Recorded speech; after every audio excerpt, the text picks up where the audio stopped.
EHS podcast. I'm here today with Dave Crowley. Hi, Dave. Good afternoon. Good afternoon. Welcome to my podcast. Thank you for being here today. Glad to join. For all those podcast listeners out there, I'm a boomer. My story starts in my younger days as a kid growing up. I did what my parents told me to do as I went from high school into college. My mother wanted me to be a priest or a pharmacist. So guess what I did? I went into pharmacy. I found out in a short amount of time going to pharmacy school as well as working as a pharmacy technician, it really wasn't what I wanted to do. And I learned that I had the ability to make decisions on my own destiny. I ended up continuing working for a pharmacy to get the moolah, the money, but I started to look in other areas that were of interest to me. And one area that I found was the forensic science area. It might sound odd, but I was drawn into the funeral business. I worked in the funeral business for about 5 years, where my intentions were to guide myself into forensic toxicology. As I proceeded ahead, I went to school at night for toxicology and eventually full-time student. And then my last year of college, I found out that forensic toxicologists did not make a lot of money back then. I'm talking the mid 80s, folks. Unlike today, where it's really a called for industry. The quick story is that I took a whole bunch of environmental courses in my last year of college. I ended up with a bachelor's degree in toxicology, and I emerged in 1985 timeframe where, the Right to Know Act came out from OSHA called Hazard Communication. I think that actually came out in 86. And my first job, I worked in the emergency response field, spills and thrills, hazardous materials.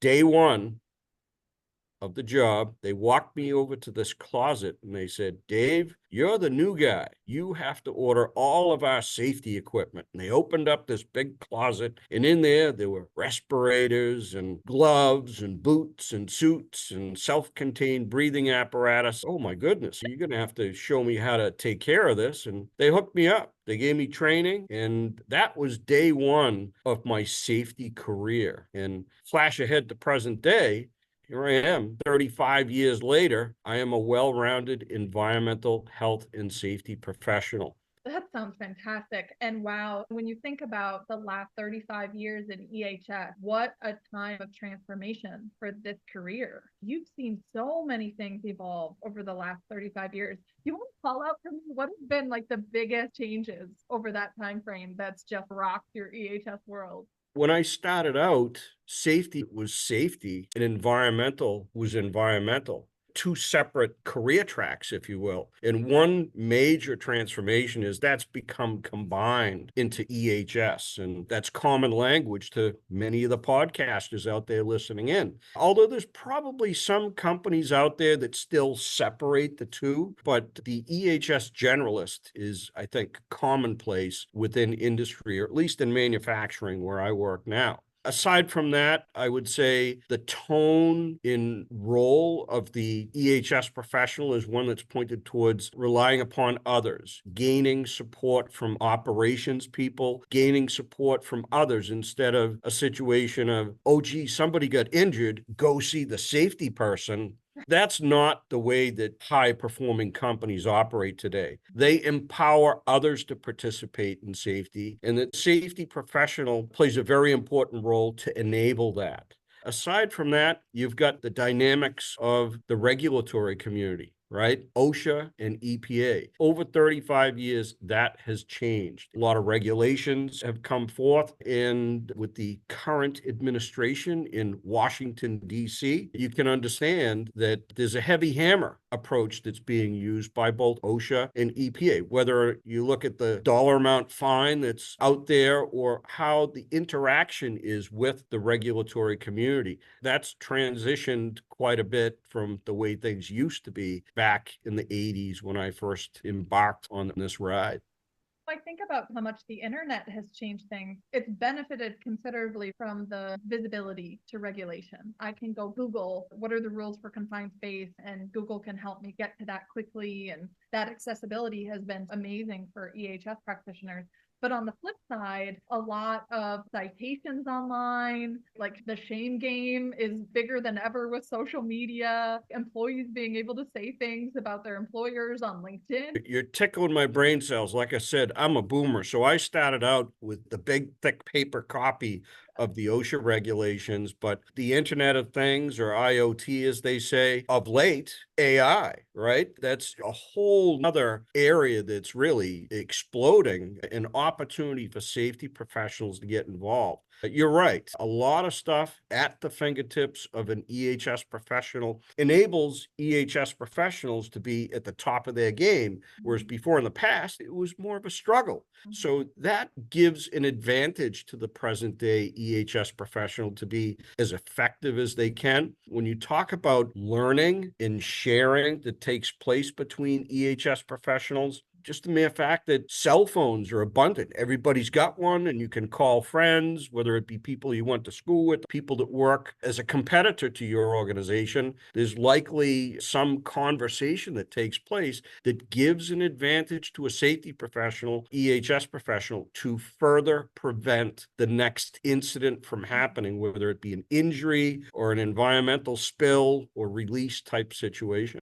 Yeah, and you can gain something that I think has just changed this whole landscape of EHS management, how much information you can go get now, the data accessibility. And I want some risk probability data about how much does this exist and how expensive are the injuries related to this. That was so hard to gather as an EHS practitioner before the technology boom, but now that's possible. But certainly there are no excuses for not knowing the info anymore, are there? You've got that right. One worthy area to touch on is the topic of leading indicators, where organizations are using, instead of the OSHA rate or lost time rate, leading indicators. What are you doing to prevent the next incident? And companies are putting that into their annual reports. There's a lot of stuff available online. It puts the present day EHS professional in advantage mode, like I said, to be as effective as possible.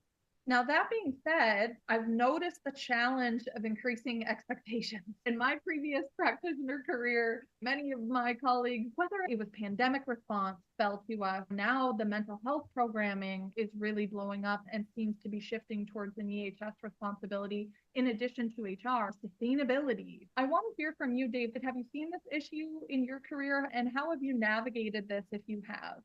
I have absolutely encountered that. And again, maybe it's a chance for a little story on my career path. My current job that I'm in, I've been with the company for 24 years. And when I started with them in 1999, here comes Dave, new EHS professional coming in. And I was a little taken aback that the organization didn't have a lot of recycling at that point in time.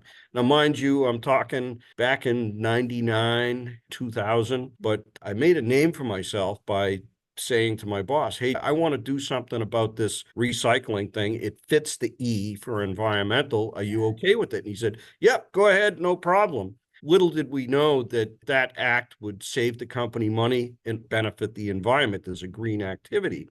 But I earned a little bit of a reputation. A couple of years later, I got the knock on the door. Hey, Dave, we got a lot of our customers asking about the sustainability thing. It has to do with the environment. Are you willing to take it on? And I was not the type of person that would say no. I opened arms. I took it on, and it was good to do. But within a fairly short period of time, roughly 2 years, it became a large animal. And I had to go back to my boss and I said, hey, listen, I have my core EHS responsibilities, compliance, safety training, things such as that. This sustainability thing's getting in my way. We need to find somebody else to own this. And my boss listened. Okay, no, give me time. We'll find somebody. And they did. So I was able to allow that to go to someone else. Within 30 days, my boss came back to me and said, hey, Dave, listen, you know that sustainability thing you were doing? You took a certain amount of time, and we've got this new thing called ethical sourcing that a lot of our customers are asking us to do. It's got a little safety component to it and a little bit of HR, but do you think you can look into this and maybe take it on? Again, I was not a person to say no. I took it on and it really opened my eyes to a whole new area of corporate social responsibility that does have a component of the employee, the people. And I took that on. Same thing happened. It became a large animal, went to the boss, and it transitioned to another individual. This journey continued for several years where I didn't have it. But about 4 years ago, I got that knock on the door again. And they invited me to take on sustainability that now included both the social piece as well as the other aspects.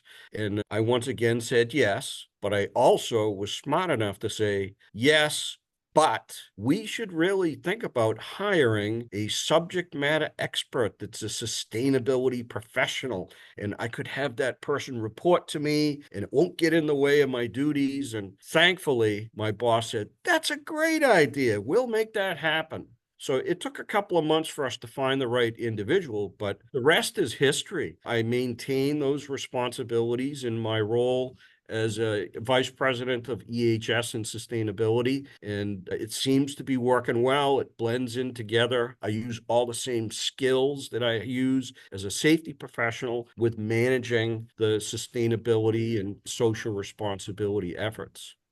An incredible story, and one that I think our listeners would do well to pay attention to. I think we are always getting these knocks at the door as EHS people. But I think that being said, doing the review that you did and asking yourself, really, does this fit into the EHS strategy? And would I do well to take this on? Had you said no to those opportunities, you probably wouldn't be in the role that you are now. Exactly. I think there's plenty of safety folks out there that are allergic to opportunities to get involved in other areas that are not part of the traditional EHS role. I also am involved in the drug and alcohol testing at work. I'm involved in DOT compliance for our fleet because the company I work for has a transportation division. But the sustainability piece, I think there's a fair amount of people out there that put their arms around it willingly and they add to their career list of things that they've accomplished. But others allergic to it and say, no, thanks. I'm a safety professional and that's got nothing to do with safety. My role, my mindset as an EHS professional is to make room for that, but assure that I don't lose sight of my core responsibilities for environmental and safety compliance, enabling safety by engaging others, whether it be line workers, supervisors, or managers in their duties, their responsibilities that they should uphold. I think that's so great. It's strategic. And there's something to be said about doing it for a short amount of time, like giving it a try and telling your manager that I think that this is a lot. I think I have worries that this is going to compete with my more traditional priorities. I'm already under resourced, but if the business needs it, take that on board. Yeah, I did that for security. I took on facilities management at one point in my career, a whole separate different vertical, but I saw the benefit. Facilities does most of our safety corrective actions. If all the facilities people report to me, I can push for the corrective action closure that I've so been lacking across in EHS. And the sustainability strategy, most of what we're going for net zero, reducing carbon emissions, the waste, the electricity consumption, facilities can make a huge difference in this, right? If I had that facilities budget under my purview. I've done this too in my career. And I think, like you had said, Dave, and I hope our listeners are paying attention, see the potential opportunity, call out the risk, call out, hey, this may not work out. I'll give it a try. We'll do it for 6 months, 12 months, and I'll let you know. If it's something that other things start to slide, we may have to go back to the drawing board, but it could be something that really accelerates your career. Yeah, I love your example of the facilities management piece. What better way to gain leverage in knocking out safety work orders? And that is truly something that's visible to employees. If there's a work order that needs to be addressed, safety, if they're involved in that, they're able to establish a sense of urgency to get it done sooner. The impact of positivity that's seen by the line employees is huge. Great example. So how do you balancing all of these responsibilities, all the verticals, the E, the H, the S, and now sustainability all really require their own strategies, KPIs, and program updates and review and analysis. How do you balance it? I wouldn't say that there's a silver bullet on that, but Hilary, it's really having a handle on managing priorities. And I'm not talking about multitasking. I'm talking about the fundamentals of your daily work. One of the things that I do either at the end of a day or at the beginning of the next day, I go through and I list out my ABCs.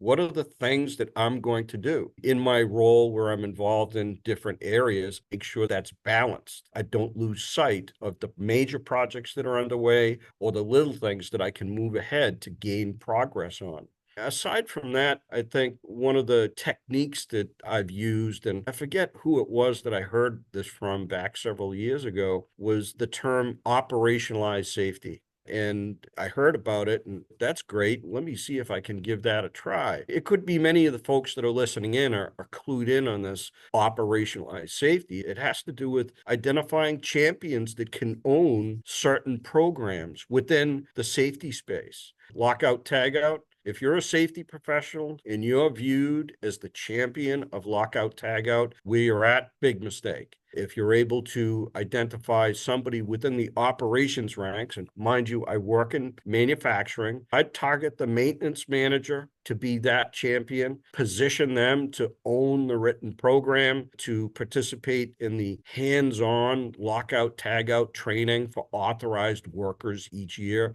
Instead of a safety person doing it, moving that maintenance manager into that seat so that they're competent, they're able to speak with authority. It enables safety in a large way. It's where the rubber meets the road, whether it be lockout, tagout. Another example that I could give would be in my world, I work for a dairy processing company. We have a lot of tanks, silos, and things such as that. We don't have our safety professionals as the champion for confined space entry. Production manager or production supervisor, we'd lobby with the plant manager to help identify who that leader should be, train them, position them so that they can own that written program. They not only own the inventory of confined spaces, making sure that they're labeled, and making sure if there's entry, there's a permit process that's going to be followed, and that permit process is owned by that individual. This goes on and in many other areas, so whether you talk machine guarding and others, partnering with your HR team, with onboarding, it's a balance to judge whether or not the timing is right to ask for that champion to be identified and then work with them. It enables you to have a very strategic manner to address safety advancement and safety progress. Operationalized safety. I would also term this maybe as integration of EHS into the business. I love this. This is one of the key point things that I've said in my EHS career is with each job, with each role, with each immersion into a business, I'm trying to figure out what elements are required in order to get zero harm. What are the key factors to make that happen? EHS integration is one of the factors that I would choose and that I'll share with our listeners. It's a very scary concept to think that EHS is one of highest knowledge of a risk category. So if your EHS person is the most knowledgeable about lockout tagout in your plant, how many times is EHS out on the floor watching lockout tagout, doing lockout tagout, auditing lockout tagout? That's a very small percentage of the total time that lockout tagout occurs. And if they're the most knowledgeable about the risk, they're also the most knowledgeable about the harm, the output, the controls, etc. And it's a very scary thought to think that would be owned by someone like EHS because we're not in process. And so we need to get integration or operationalized safety, as you call it, allow the people, the employees who are actually being exposed to the harm on a more frequent basis so that they can identify issues, fix issues, see the unsafe behaviors, all those things, and actually push and mature the program further because of their exposure. Whether it's called integration or implementation, safety professionals, EHS professionals, they can write a written program. That's the easy part. The most difficult part is to integrate or implement that written program. In this regard, when you talk about the operationalized safety or implementation, the safety professional or EHS role turns into more of a coach and a lobbyist to advance. That's really where we're helping out, having additional people become a junior safety professional or a safety champion. Use whatever term you want, but it enables higher level of understanding. In this operationalized safety example that I'm talking about, I've not read any book that says how to operationalize safety, but you've got to have the full conversation and make sure it's full spectrum. What am I talking about? Annual goals and objectives. If you're going to rely upon the maintenance manager to take on lockout tagout as described, that's got to be in writing. It's got to be able to be measured and determine how they're doing on it. Likewise, with the production manager that's going to own machine guarding of the machines that are out on the floor in the production area, they're the ones that are truly responsible to make sure that those machines are operating safely. All the necessary guards are in place, all the necessary control measures. We're always looking for ways to get leaders engaged and write like performance goals for them that are EHS oriented. What better way than to say, you're going to manage this program, you're going to manage the compliance, you're going to make sure we're trained at this percentage or above, completion of audits this percentage and above. You can set a true SMART goal around a program. Reflecting on one of the questions that you asked, what's changed in the past 35 years? When you look at available training courses that are out there, the OSHA Training Institute or OTI, my bet is if you did a study and looked back into the 1980s and early 90s, most of the people that attended those were probably safety professionals. Present day, the tables have turned. There are a lot of operational people that are asked to participate in attending those types of trainings, mobile equipment work platforms. Is that really only the safety professionals that are attending those outside courses to become the competent person to deliver that training? Heck no. Those are the people that are using those on a daily basis that are attending. Likewise, maintenance people, production people that have to get into a scissor lift,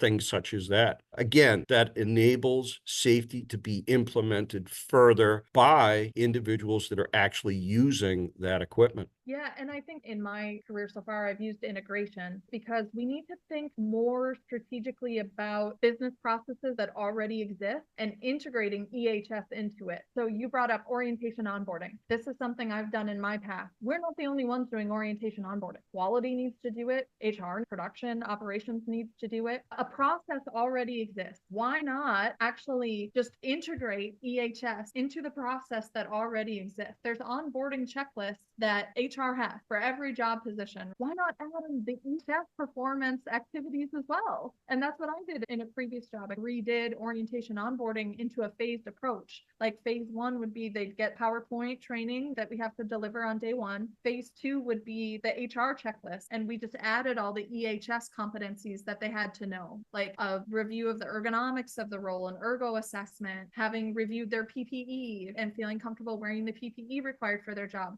They know the emergency exit routes and can prove that to their supervisor. They know where the eye washes are and can prove that to the supervisor, on and on. But those were the check boxes for each role. So as they were doing the operational performance review, they were getting the EHS risk controls as well. And then phase three was making sure they got all the authorized training for the higher level programs executed. You can connect the dots on other areas like you've described. Let's talk SOPs, standard operating procedures. If the production department in manufacturing is going to develop an SOP, by right, there should be some safety language in there. Oh, wait a minute. The person that's writing the SOP is going to go to the safety rep and say, hey, listen, we need some safety language in this SOP.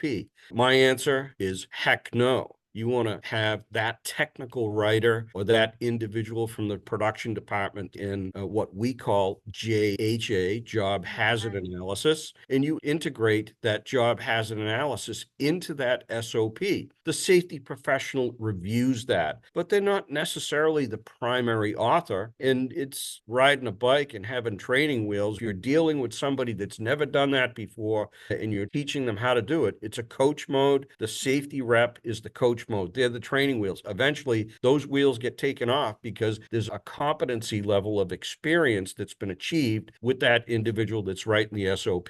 Again, it's all pointed in the same direction to increase involvement and engagement by others beyond just the safety professional. Exactly, because the more risk knowledge they have, the more control knowledge they have, control application, the more they're going to notice. They know a lot of things about EHS. As they're walking around doing Gemba walks, doing their job, get them included in that process. It just creates more and more eyes to manage your program overall. We know that engagement is a huge piece in that zero harm formula. This operationalized safety is just another way to push for this, to push this maturity. Yeah, I'd add one important point to this. A lot of this type of conversation has a lot to do with the approach of the safety professional. If we were in the medical field, you'd be talking about a doctor in their bedside manner. But a safety professional, you can't operate with the expectation of dumping things onto the maintenance department or dumping things onto production or other people. This is a collaborative effort. It's a partnership dialogue that needs to take place. And I think that's part of the persona of the safety professional. They can be very successful as long as they're mindful, self-aware of how they go about having those conversations.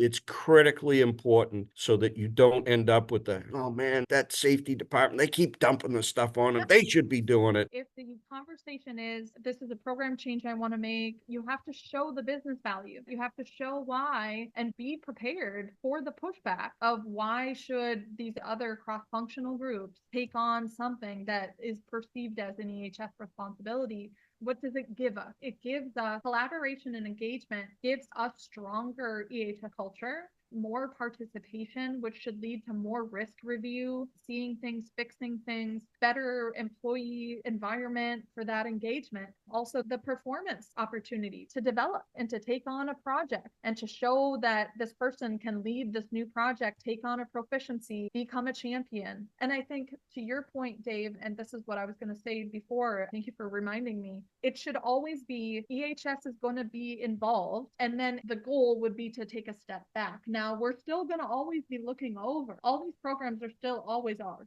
Lockout takeout is going to be an EHS program to oversee and administer and rewrite changes, look at compliance improvements, make recommendations for better risk coverage. We can delegate responsibility, but we can't delegate authority. The authority is still always going to be ours. Maybe the responsibility for some of the activities will shift to someone else to get a gain, but we will be involved. We will help get this kicked off. We will train this person. We'll be a part of the program. We'll make sure it's running well. And then once they feel comfortable, we'll take a step back into that technical expert role, but still oversee.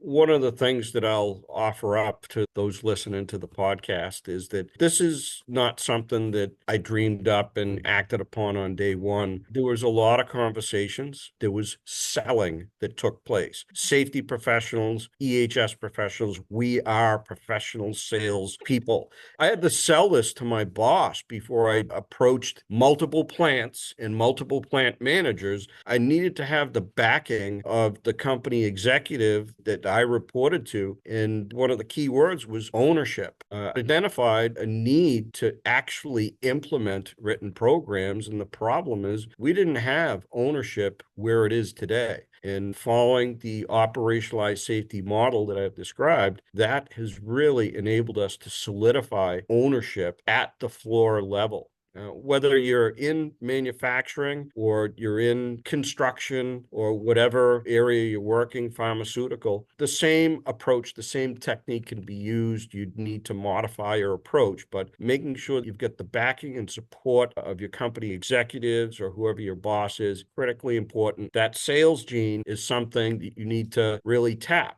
You might need to practice. If you're buddied up with the HR folks, practice with them. Tell them what you're going to do a rehearsal, and they'll give you some feedback so that you can further advance in your selling efforts. My dad has been in sales his whole life. He started stocking shelves at Target, then got a route for Frito-Lay, and hopefully he doesn't mind me sharing some details about him, but he taught me so many soft skills about how to influence. And this is something just as subtle as changing the tone of your voice, changing the pace that you speak with, going in with a pitch deck with the clear deliverables, how EHS is going to participate, how other departments are going to participate, how you're going to help them, the training they might receive in order to be successful in that role. Laying out all those things for these business leaders so they can see the clear business strategy and return on investment that they're going to receive, maybe not in dollars, but in culture. Talk a little bit about what you think engagement from non-EHS personnel builds culture. I would say that it gives them a voice speaking about safety. Yes, the safety role is always going to be in monitor mode, monitoring to make sure that we're doing what we should be doing. But this operationalized safety approach also ingrains that I need to check on that. If I'm out on the floor and I'm checking to make sure that production rates are going and the trucks are getting loaded the way that they should, training the eye to see whether or not a person who's down on their hands and knees with a tool bag repairing a piece of equipment, that light bulb's got to go off on the head of that line supervisor or manager.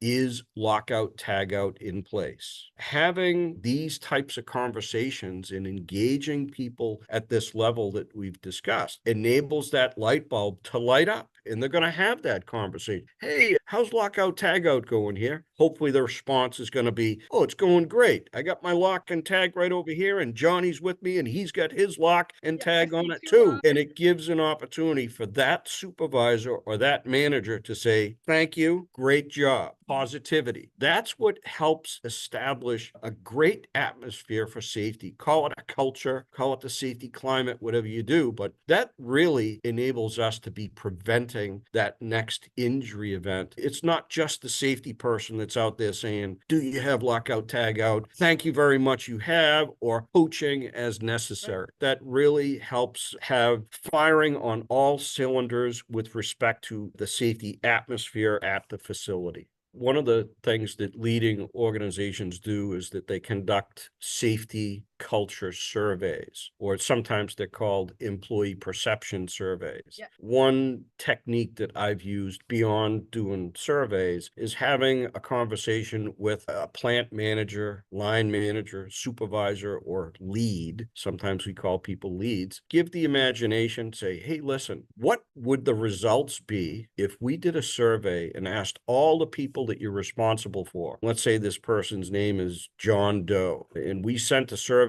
out. Is John Doe a safety advocate? And they're going to answer strongly agree, neutral, disagree, or strongly disagree. John Doe, how would your people respond? And again, this is a conversation that I have. And I say, if you think that the responses are going to come back and it's going to be neutral or less, a pocket of people saying disagree, whether it's because a person is go load that truck, get that machine going, how many cases have we produced, versus somebody that's known as a safety champion, and they're having the right balance of conversations, that's going to come back as I agree, John Doe is a safety advocate. He is a safety promoter. This is the type of conversation that you want to have as you're working on advancing the word of safety in your role as an EHS professional or a safety professional. There are books that have been written titled Influence Without Authority. Safety professionals have no authority. We get influence. A lot of these people, they don't report into safety, but we certainly hold a tremendous leverage on influencing others to do the right thing and make the right decision to avoid that next injury. That's right. And I think the important conversation, especially with leadership, is look, I'm not saying EHS for EHS's sake, just to have time on the calendar. When an employee employee feels that their manager not only cares about their performance and their role in the organization, but also cares about their intrinsic human value. And I care if you get hurt today. I care if this is a risky environment or not, if there are hazards here, if the controls have been improved, just those human value things. That's what books tell us too. EHS is linked to intrinsic psychological safety in the workplace. And if a leader doesn't show care for that, and for employees of theirs that have gotten hurt and doesn't